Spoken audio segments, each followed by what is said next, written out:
bos, ada yang baru nih, mantul, mantap betul.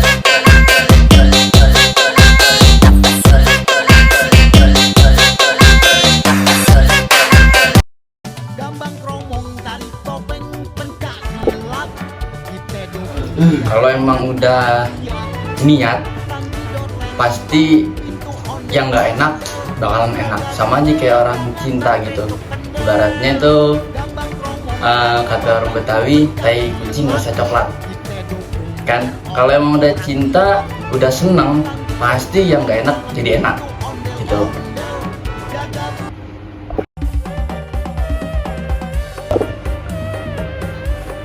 Emang kalau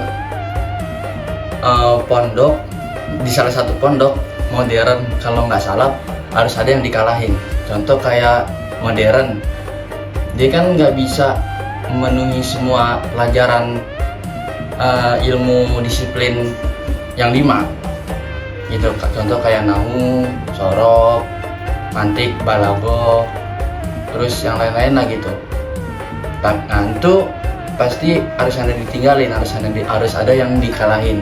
Kayak contoh pelajaran-pelajaran umum. Nah kalau modern pasti kan dia kan nggak bisa kebagi. Kadang-kadang itu kan ada yang bahasa, ceramah, terus matematika, terus lagi itu bahasa Indonesia. Jadi itu harus ada yang dikalahin.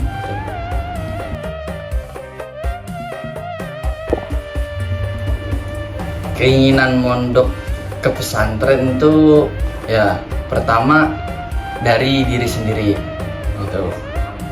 Apa dia emang tuh niatnya buat kebaikan atau buat gaya-gayaan ya, pokoknya niat mondok tuh dari diri sendiri. Kadang-kadang kan yang dari misalkan disuruh sama orang tua, terusnya anaknya maunya kuliah nggak mau mondok. Nah biasanya tuh karena dia mondok gara-gara tertekan sama orang tua. Kan kalau misalnya sendiri kan ya dia mau sendiri, jadi keinginannya maksudnya tinggi gitu buat mondok.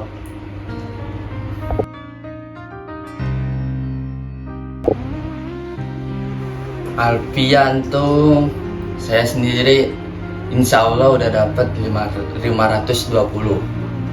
ya. Emang sih maksudnya susah dari menghafal, apalagi ujian buat yang menghafal Nazm Alfiyah. Emang tuh udah sunatullah gitu kalau menurut anak-anak pondok, menurut anak-anak pesantren. Yang penting doain, jangan ditanyain.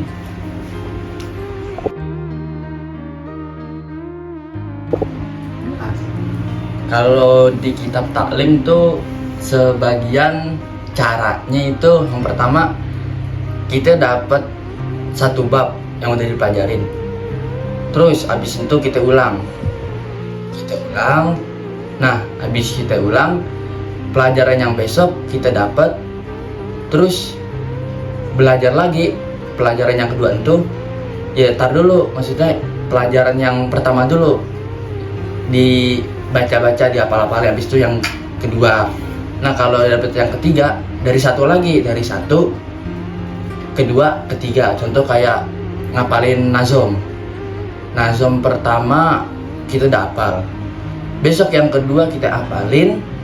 Nah terus di hari itu juga ngapalin lagi dari yang pertama sampai yang kedua, sampai pendapat terakhir. Nah besok lagi ke ngapalin ketiga, ulang lagi dari yang pertama, terus sampai yang ketiga gitu.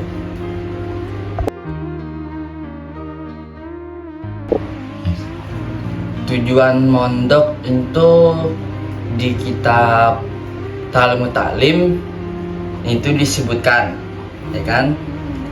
Wayam bagi al-yanwiyal al-muta'allimu bitolabil ilmi ridallahi ta'ala wadaral akhirati, yaitu bahwasanya santri atau seorang pelajar atau anak pondok tuh tujuan mondok pertama mencari ilmu, mencari ridho Allah Ta'ala, dan mencari amal-amal buat di akhirat. Nah yang selanjutnya wa izalatal jahli an nafsihi, Nah, tujuan selanjutnya mondok itu adalah menghilangkan kebodohan dari dirinya gitu. Dan wa'an sairil jahali, dan menghilangkan dari semua kebodohan wa ya'idini wa ibqa al-Islam. Dan tujuan mondok yang selanjutnya itu kata talim untuk menghidupkan agama dan menetapkan, maksudnya jaga gitu, buat jaga agama Islam, buat jaga hukum-hukumnya gitu. Menurut saya tuh khidmah kita di sama guru lah gitu ya, khidmah sesungguhnya itu yang penting menurut saya tuh jalanin, ikutin yang diperintahkan guru, bukan sebatas kita tuh jadi pengurus di dalam pondok tersebut. Kalau misalkan kita nggak jadi pengurus terus kita amalin apa yang diberikan oleh masyayikh, itu udah termasuk khidmat.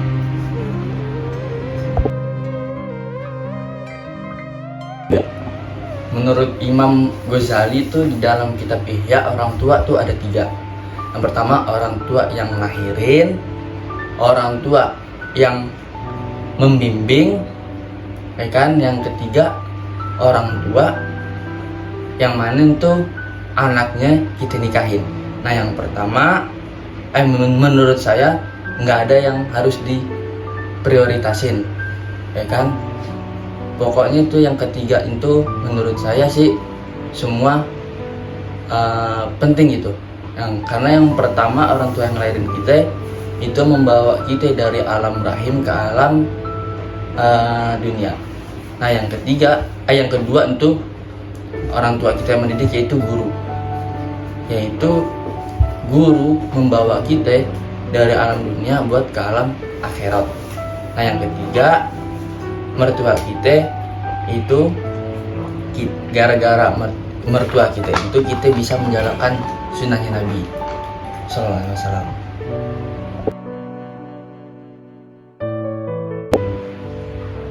Barokah itu adalah ziyadatul khair fil khair, bertambahnya kebaikan dalam kebaikan. Jadi kita ingin mendapatkan barokah, ya harus berbuat baik dulu gitu.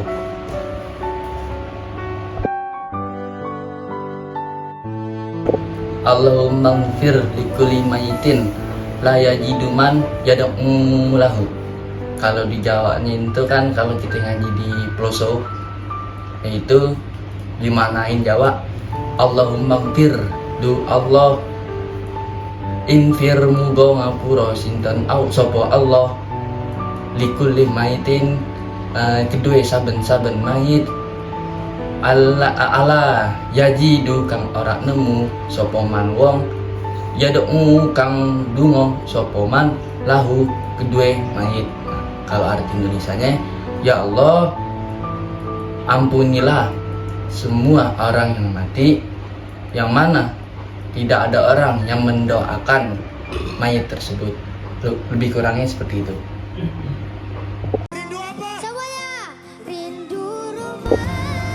Di pondok tuh rindu rumah wajar banget. Orang kalau mondok tuh rindu rumah, kangen sama nongkrong, terus duduk-duduk bareng, ngobrol, ngopi gitu. Nah kalau di pondok gimana? Ya udah, kalau emang rindu rumah ya udah telan aja. Makanya kata ibu saya nih kan, ngaji biar sabar katanya, nggak sabar bubar katanya. Makanya udah kalau emang kangen rindu udah telan aja, udah emang itu udah bagian kita. Makanya kata Allahyarham Kiai Munif Zajudi mengatakan semua orang itu udah dapat cobaan, udah dapat keenakan, nikmatin bagiannya masing-masing, kata Kiai Munif Zajudi itu.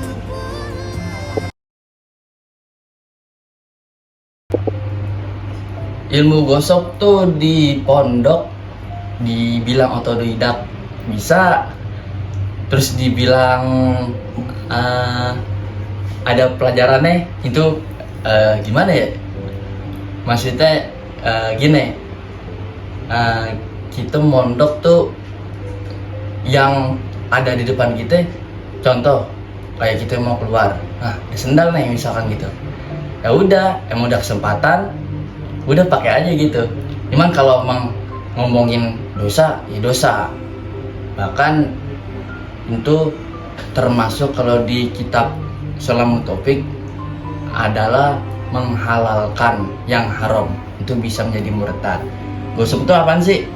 Nah, di kitab Salamut Topik nih, gosok itu adalah huwa aklu syai'i zulman bila fiyatin. Itu mengambil sesuatu dengan cara zolim, ya kan, tanpa bersembunyi-sembunyi. Baik itu mengambilnya itu malan alwirohu, baik itu ngambil sesuatu tersebut berupa benda atau yang lain-lain. Ya makanya dosa gitu, gosok. Cuman kalau emang namanya santri gitu, emang ada gitu kesempatan kayak ngambil sendal gitu, terus wah ini nggak ada orangnya nih, ambil aja gitu maksudnya. Itu emang udah wajar sih menurut saya. Yang penting jangan lupa tobat.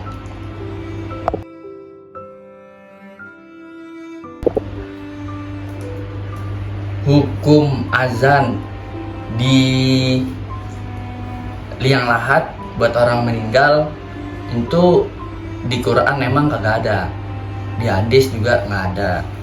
Nah terus kok gimana kok ada azan? Nah itu kan kalau di Islam kan ada, pertama kita ngambil hukum dari Quran, yang kedua hadis, ijma, dan qiyas. Nah ini diambil dari, kebanyakan tuh ulama Syafi'i mengambil dari qiyas, bahwasannya dilahirin aja kita diazanin, dan dimatiin juga diazanin. Nah di sini ngomongin, oh gimana kalau misalkan azannya itu azan subuh, itu makruh karena nggak sesuai. As-sholatu khairum minan naum, sholat lebih baik daripada tidur. Nah kan itu kan bukan tidur, mayatnya mati, jadi ya nggak semakna gitu.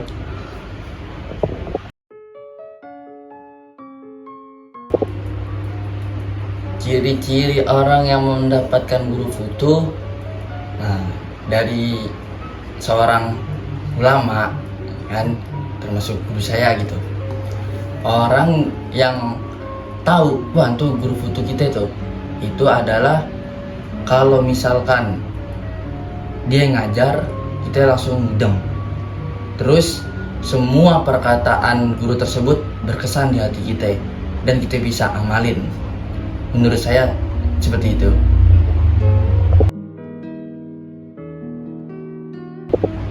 Kalau kita jadi istri, ya kita mendahulukan suami itu.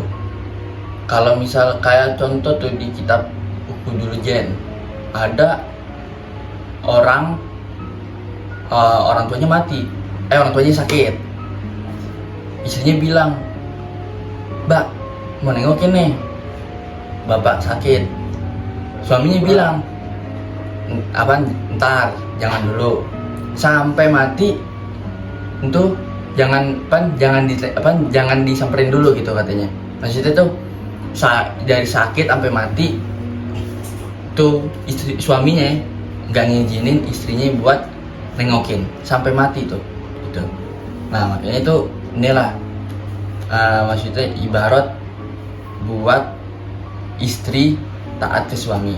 Nah kalau kita jadi suami, prioritasnya ke orang tua, karena itu masih tanggungan kita.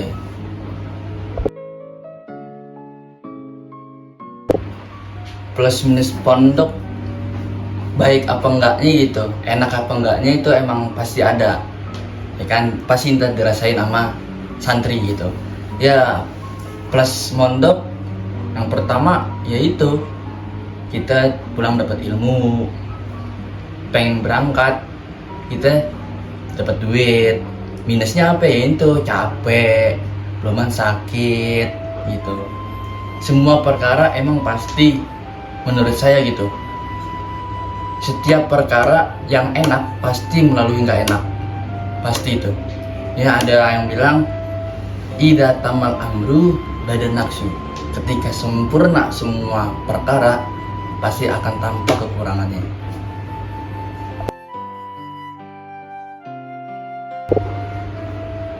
Semua santri itu menurut saya sih kalau dapat atau kena gitu penyakit kulit kayak gudik, korengan, lecet gitu, mohon maaf di pantat, di paha, itu emang wajar. Sekalipun tuh pondoknya emang pondok bersih, ya wajar emang tuh udah penyakit santri. Dulu saya pernah tuh mondok di pondok yang pertama, abis itu pulang gak pengen berobat, habis itu dokter ngomong ke orang tua saya, "Pak, ini anaknya mondok." "Iya." "Udah dah, bawa pulang aja gitu, entah juga sembuh penyakitnya, emang tuh pondok kayak gini gitu." Nah menurut saya itu sebuah keberkahan lah dalam bentuk seperti itu. Juga kata orang nih, wah kalau gudik kena penyakit pondok berarti itu ilmunya udah nyerap.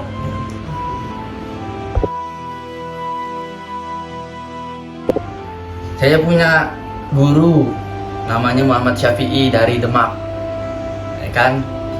Beliau tuh memang harus ya, kalau dilihat dari umur memang harus nikah. Nah, kami mendoakan semoga cepat nikah, terus dapat istri yang soleha dan menjadi keluarga yang sakinah, mawaddah, warahmah.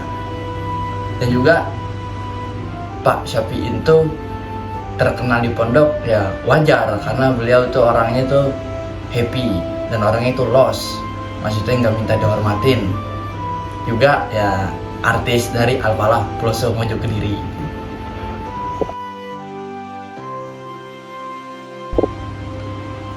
Buat orang yang mau mondok ataupun orang yang udah mondok, yang mau mondok ya niatin buat kebaikan, semangatin dan persiapkan.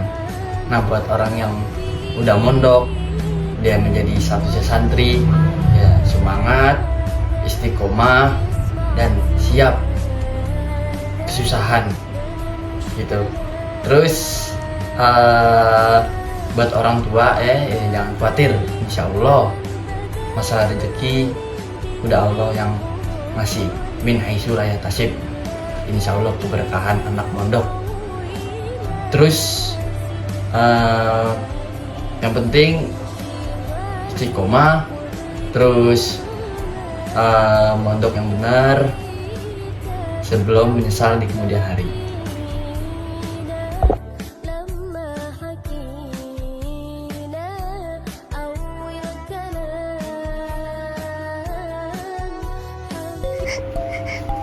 Emang kalau disalap ulang sebuah ajarin dong, masih pemula aku bos. mati dong. Kita mati dong. Tips